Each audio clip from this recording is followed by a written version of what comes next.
We sift through piles of research, notes, articles, you name it, and boil it all down to what you really need to know. Hmm. And today, we're tackling something crucial.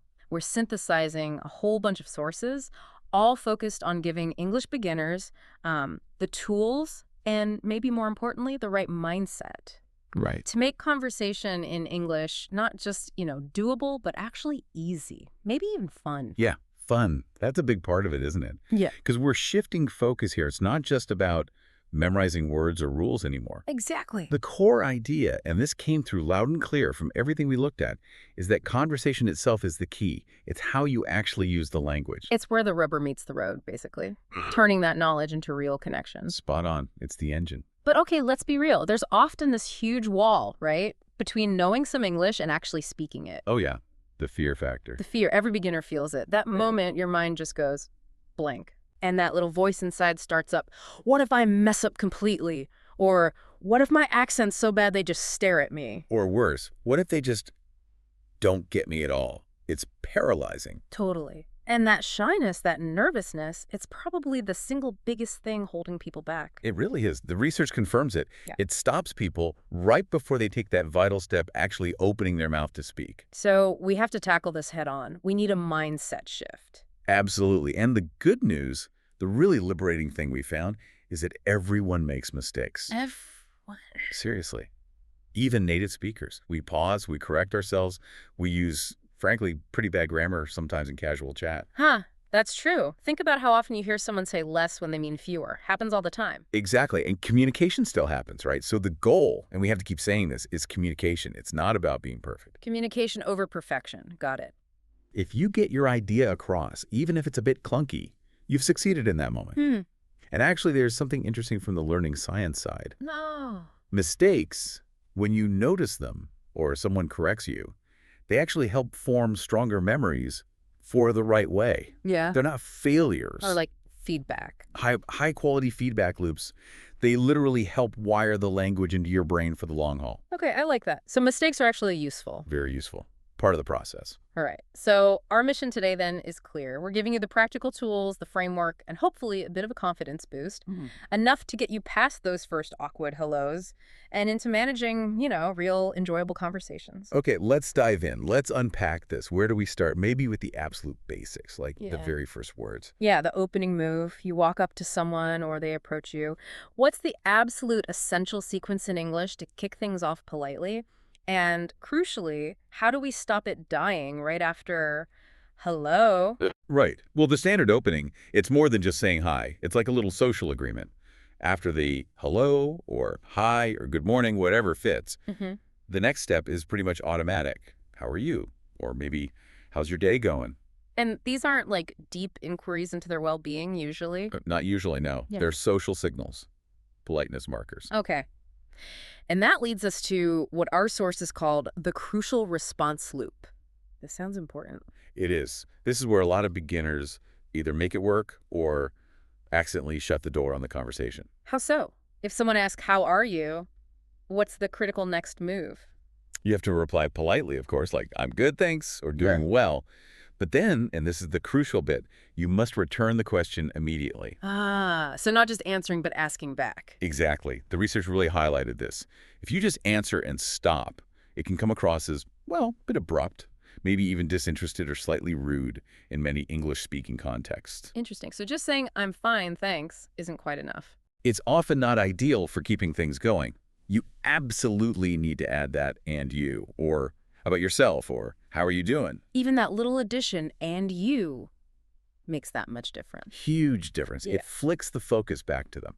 It shows you're actually engaged in a two-way thing, not just, answering a question and waiting for it to be over. Right. It keeps the conversational ball in the air. That's the perfect way to put it. It's the basic move for flow. Okay, loop established. Initial politeness handled. Now what?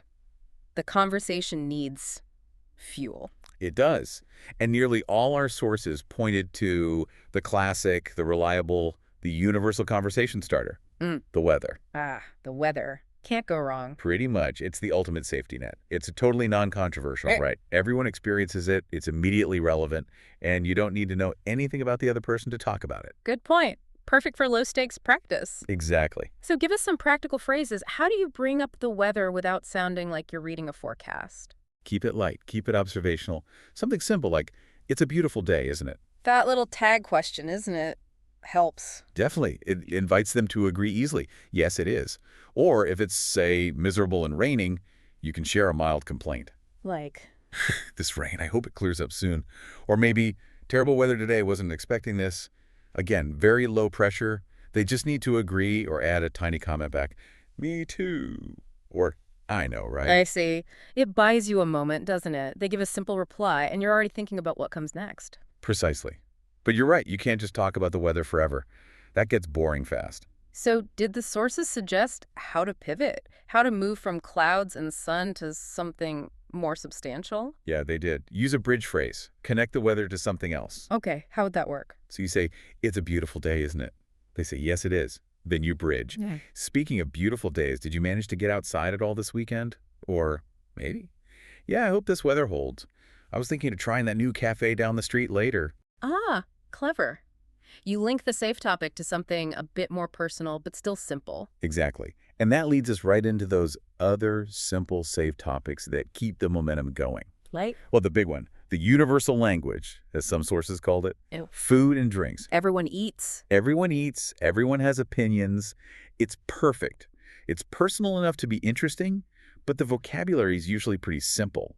Asking about preferences works really well. Simple questions like, Do you prefer coffee or tea? Or is there a good place to get lunch around here? Or even, what's your favorite type of food? and the answers are usually straightforward to, oh, I love Thai food, or I'm definitely a coffee person. Right. And that immediately gives you something to latch onto for the next question. Which brings us to my favorite part, The follow-up question. the magic ingredient. Even with something as simple as food, the potential for follow-ups is huge. They say, I love Thai food. You can ask, oh, really? What's your favorite dish? Or is there a good Thai restaurant near here you'd recommend? Low-risk, high-reward questions. Keeps it rolling. Totally. Okay, food and drink. Got it. What else is considered a safe starting topic? The sources mentioned recent local events. Yeah, local and recent is key. Why? Because it creates shared context instantly. Meaning? Meaning you're talking about something you likely both know or have access to. You don't want them digging through their brain for some obscure opinion. Right. Makes it easier for them to respond in English. Exactly. So if you're chatting with someone in your town, you could ask, did you see that new movie playing at the cinema? Or mention something local. Have you tried that new bakery that just opened on Maple Street? Smells amazing. They can immediately place that. Less mental effort needed. Yep, avoids that cognitive load, lets them focus on just forming the English response. Okay, so we've got the opening down. We've got some safe topics. Now, how do we really master keeping the conversation flowing? This gets into sustaining it, right? Right. And this is where we really need to double down on those follow-up questions. We called them the magic ingredient earlier, and they really are. They turn a simple back and forth into a real interaction. What I found fascinating in the research was the social function of these questions. It's not just about getting information, is it? Not at all. It's a powerful signal of active listening. It's basically saying, non-verbally, hey, I heard what you said, I found it interesting, and I want to know more. It shows you value their input. Yeah, I hadn't quite framed it that way before. It's like the polite way of saying, tell me more, without actually saying, tell me more. Precisely. It proves you weren't just waiting for your turn to talk. You actually absorbed what they said, and you're building on it. Let's use an example. Someone mentions they like reading. Okay. So the follow-up isn't just, oh, nice. It's digging a little deeper. Oh, cool. What kind of books do you usually go for? Or maybe, do you get much time to read these days? That difference is important, isn't it? Going beyond just acknowledging. It's active listening versus passive hearing. Huge difference. Active listening is about finding that hook, that keyword or idea, and using it as a springboard for your next question. Okay. And this naturally leads into slightly more personal, but still generally safe territory like hobbies, work, or studies. Exactly. These are great because almost everyone has something simple and true they can say about these topics. They allow for a bit more depth without needing super complex language. Hobbies seem like a gold mine. Asking, what do you like to do in your free time? Or do you have any hobbies? Yeah, it taps into their interests, and the answers are usually straightforward. They give you clear clues for where to go next. And the key here is simple, honest answers are best, right? Absolutely. Just say what's true, simply. I like watching movies. I enjoy going for walks. I play football on weekends. Or if you like cooking, maybe be slightly more specific. I like trying new recipes. I cooked some pasta last night, actually. And that little detail pasta gives the other person the perfect opening. Oh, what kind of pasta? Exactly. It keeps the flow going, just using simple sentences. Asking about work or studies is similar. Totally standard, safe questions. What do you do? Or are you studying? But again, the follow-up is key. You can't just stop there. Nope. Got to be ready for level 2. If they say, I'm a teacher, don't just nod. Ask, oh, what subject do you teach? Or what age group? If they say, I work in IT, maybe ask, oh, really? What does that involve day to day? Always look for that next little bit of detail. Okay, this brings us to something I found really, really helpful in the sources, the tennis game analogy. Ah, yes. This is a game changer for mindset, I think. Totally. Explain how thinking of conversation like tennis helps beginners, especially with the anxiety. Okay, so imagine you're on a tennis court. The goal isn't to hit a super powerful winning shot every time, Right. especially not if you're just having a friendly knockabout. Right. You just want to keep the rally going. Exactly. The goal of conversational tennis is simply to keep the ball in play. You hit the ball over the net, that's you asking a question or making a comment. They hit it back, that's their answer. As long as that exchange continues, back and forth, you are succeeding. And this is crucial.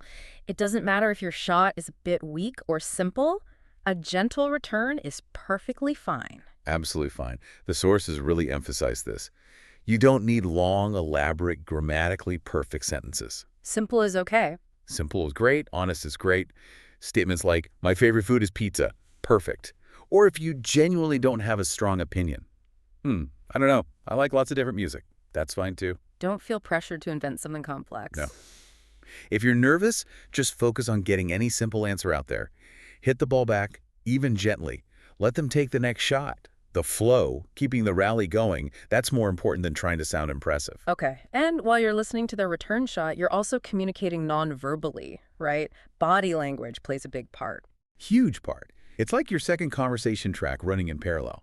It shows you're engaged, even if your vocabulary is still developing. So what are the key things? Nodding, smiling. Definitely. Nodding shows you're following along, you understand or agree. Smiling shows warmth, makes you seem approachable. Eye contact is important too, shows you're paying attention. And what about those little sounds people make when listening? Ah, back channeling. Yes, crucial. Short vocalizations. Like, uh-huh. Exactly. Or things like, oh, really? Wow. Ah, I see, got it. Even just a little, They're not just filler. No, they're active signals. They tell the speaker, I'm here, I'm listening, keep going. They fill tiny pauses naturally and show you're tracking, ready for their next point, or for you to jump in with your follow-up. They bridge the gaps while your brain catches up. Okay, that makes sense. Using all the tools available. Now we have to talk about the tricky bits, the obstacles. Right, because it's not always smooth sailing. Yeah. Let's tackle the big one first, the accent barrier. Ah, yes. The fear of not sounding native. It's a huge source of anxiety for so many learners. This idea that if I don't sound like someone from London or New York, people won't understand me or take me seriously. But the sources really pushed back against that, didn't they? They offered a different way to think about it. They did. The crucial insight is your accent is part of who you are, part of your identity. The goal isn't accent elimination. It's accent clarity, Clarity meaning. meaning being understood, intelligibility. Focus on pronouncing key sounds clearly, especially consonants at the end of words, maybe differentiating vowel sounds that are tricky in English, but don't obsess about matching a specific regional accent. People are used to hearing different accents anyway, right? Absolutely. English is a global language. People you talk to, especially in diverse places, are generally very accustomed to hearing a massive range of accents. And honestly, most people are patient. They appreciate the effort you're making. I can definitely relate to that. I remember when I was first trying to learn Spanish, my English accent was, well, let's just say, very obvious. I was trying to order cheese queso in a market, and I must have said it completely wrong because the vendor just started chuckling. Not unkindly, just amused. Oh, dear. What did you do? Well, my first instinct was to just, like, melt into the floor. But instead, I sort of laughed with him, pointed at the cheese again, and tried queso one more time, really slowly. And he understood. And that tiny success, that moment of connection, despite my terrible pronunciation, it felt amazing. It really hammered home that just making the effort, even awkwardly, is what matters, not being flawless. That's a perfect example. That persistence, that willingness to be a little vulnerable, that's gold. But okay, even with the best will in the world, sometimes communication just breaks down. Yeah. Maybe they speak too fast or use slang you've never heard. Exactly. And the absolute worst thing you can do then is nod and pretend you understood. Oh, definitely, because then you're lost. The conversation hits a dead end 2 minutes later when you have no idea what they're talking about. Precisely. Yeah. So it is always, always better to ask for clarification immediately. What are some good practical phrases for that? How do you ask someone to repeat or slow down without sounding rude? You need a few options. For slightly more formal situations or just general politeness, you can say, "I'm sorry, could you please repeat that?" Or, "Excuse me, could you say that a little more slowly, please?" Okay, those are clear. What about quicker options for more casual chat? Yeah, sometimes you just need a quick reset button. A simple "pardon" works well. Or just "sorry" with a questioning tone, or even "sorry, I didn't quite catch that." They're fast, polite ways to signal you missed something. Good to have those ready. Yeah. Now, my absolute favorite strategy from the sources for when you're the one stuck: the art of description. Yes, the vocabulary gap filler. Exactly. You're talking, you're in the flow, and then poof, the specific word you need just vanishes from your brain. Happens to everyone. All the time, even in your native language. So instead of just stopping dead and getting flustered, what's the technique? You describe it. You use the words "you don't know" to paint a picture of the word you don't know. You talk around it. Okay, let's try some examples. The classic one was umbrella. If you don't know umbrella, you say. It's the thing. You use it when it's raining Hmm, to keep the water off you. Keeps you dry. perfect. Okay, what if I'm trying to ask for the TV remote, but I can't think of remote control? You could say, "Where's the small box?" You use it for the TV, to change the channel, maybe add a gesture. Got it. How about office supplies? I need a stapler. You have the No. the thing for paper. It puts the small metal pins through the pages Yeah. to keep them together. Yes. Or on the street, a traffic light. You know, the lights for the cars, the Oh, ones that so- go red and yellow and green to tell them stop and go. This is brilliant because first, you still communicate your meaning, right? The other person probably understands. Usually, yes. And second, this is the bonus. 9 times out of 10, the other person will helpfully supply the word you were looking for. Oh, you mean the stapler? Exactly. And boom, you've just learned a new word right there in a real memorable context.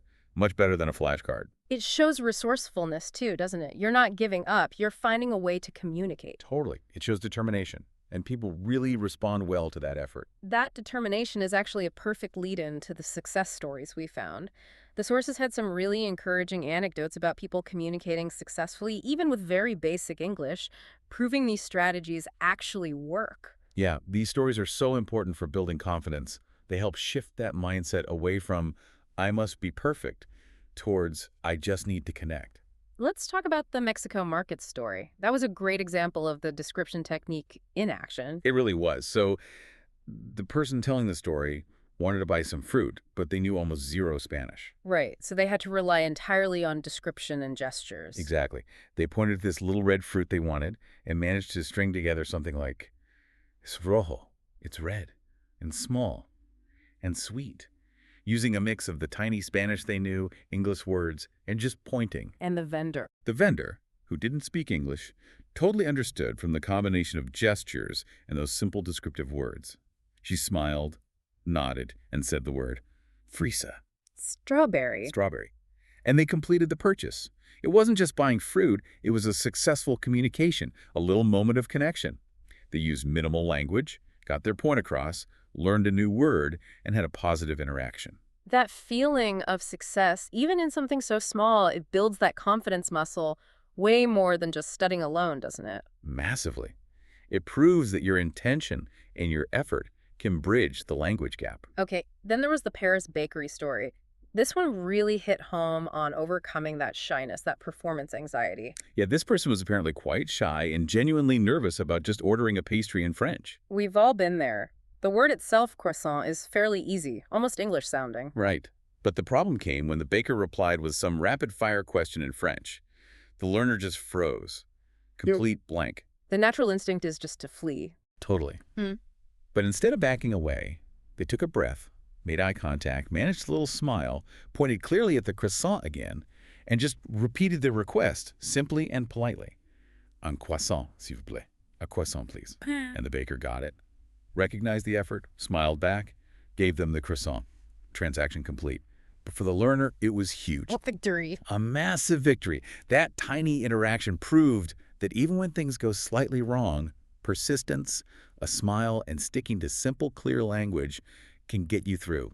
It's a huge confidence booster. These small wins, they really stack up, don't they? Every time you manage a short chat or successfully order coffee or understand directions, it reinforces that core belief, okay, I can actually do this. Exactly. It builds momentum. So let's try and synthesize all this great stuff into some really clear, actionable steps. What are the key takeaways people can start applying, like today? Okay, based on everything, we distilled it down to 5 core steps for progress. Step 1, start small. Absolutely critical. Don't try to have a deep political discussion on day 1. Focus on those simple hellos, how are yous, maybe ordering that coffee. Baby steps. Your goal for the first week might just be to successfully start 3 tiny conversations. Just get the ball over the net. Love it.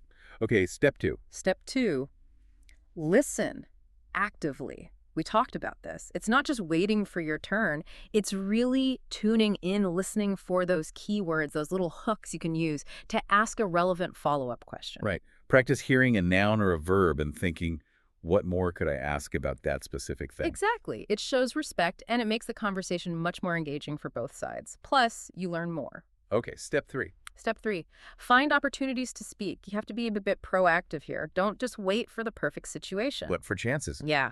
Chat with a language exchange partner online, talk to the person at the checkout, order your lunch in English, ask a librarian for help finding a book. Even just practicing answers out loud by yourself helps. Every little bit counts towards building that conversational muscle. Good one. Step 4. Step 4, don't worry about mistakes. We hammered this home, but it's worth repeating. It is non-negotiable for progress. Let go of the perfectionism. Completely. Mistakes are not failures. They are stepping stones. They're how you learn. Notice them, learn from them if you can, maybe laugh about them, and then just move on. No one is expecting perfection. Trying to be perfect will just freeze you up. So true. Okay, and the final step, number 5. Step 5, be patient with yourself. This is huge. Learning a language, especially speaking, takes time. It's not linear. Some days feel better than others. Totally. Some days you'll feel like you're flying. Others you'll feel like you can barely string 2 words together. That's normal. The key is consistency. Celebrate every small win, every short chat, every time you understood something new. Persistence beats intensity in the long run. Great summary. Start small, listen actively, find opportunities, embrace mistakes, and be patient. That's the core package. We've covered a lot today, haven't we? From shifting that mindset away from needing to be perfect, Crucial. through the nuts and bolts of starting with that crucial response lift. Getting that and you in Right. mind. All the way to those really practical coping strategies, like the art of description for when you hit a vocabulary wall. Yeah, using the words you have to get your meaning across. The underlying message through all of it is conversation itself, the act of connecting. That's the real goal. And connecting it all back, the sources really seem to agree that so much hinges on just taking that first step. Using a simple, confident conversation starter to get that tennis game going. Yeah, launching the rally. So what does this mean for you listening right now? Here's a final thought, something to take away and actually do. A challenge. A challenge. Reflect for a moment. What's your go-to simple conversation starter? Or what could it be? Is it the weather plus that bridge question? Is it asking about a local cafe? Is it a comment about food? Pick one. Really internalize it. Maybe even practice the follow-up question that naturally comes next. And then the next chance you get this week, maybe today, maybe tomorrow, just try it. Use it confidently to start that conversational rally. Just get the ball in play. Take that first small step. Remember, communication, connection, that's what it's all about. Couldn't have said it better myself. Well, thank you for joining us for this deep dive into making English conversation easier and hopefully a bit more fun. Yeah, thanks for tuning in. We'll see you next time on The Deep Dive.